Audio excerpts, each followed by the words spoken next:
do you hate Jewish people? No, I don't. The only reason I really came back was because I felt like I had this big platform and I really disagreed with what was going on in Israel, that we were funding this genocide. And so I felt like I had an obligation to use my platform to say what I thought was right. And like I said, I don't really care that much about social media except for speaking about things that I think the world needs to hear and that a lot of people are scared to say. Well, let's talk about some of that, because you've been very vocal about Israel in particular. To me, I think it was a retaliation, and I think that Hamas is a resistance organization, and I think that Israel is a terrorist. When did Israel kill 1,200 people in a single day and wound nearly 7,000?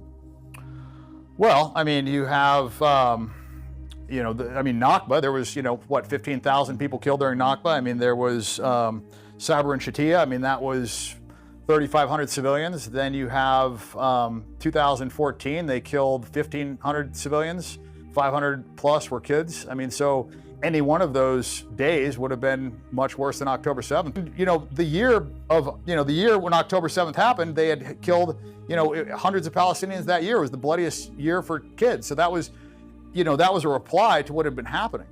There was no babies in ovens. There was no, beheaded people that I saw.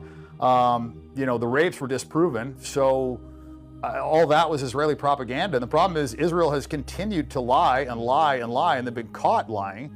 And they're the only ones that have actually been caught red-handed raping prisoners. And they've done it, and the people that raped the prisoners were now heroes, and they got released, and there was nothing that happened to them.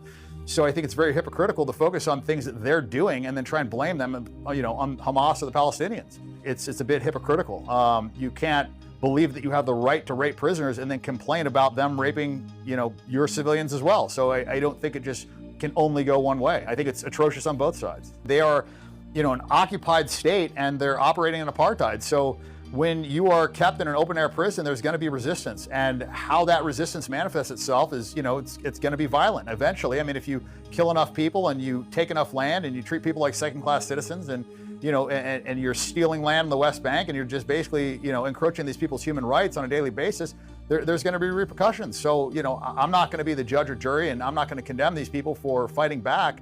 I think nobody had an issue with, South African apartheid and their resistance, so I don't know why there's an issue with the resistance in the clear apartheid that's going on here. And if you look at, the history of people that have criticized Israel, Gaddafi, Saddam Hussein, JFK, Nixon, I mean, they all have similar fates. And so I don't think that's a coincidence. I also think that today a lot of, quote unquote conspiracy theories have all come true. So, about 2-3 years ago, being a conspiracy theorist, you were a nut job, wacko, whatever. And now it's just like every single one of them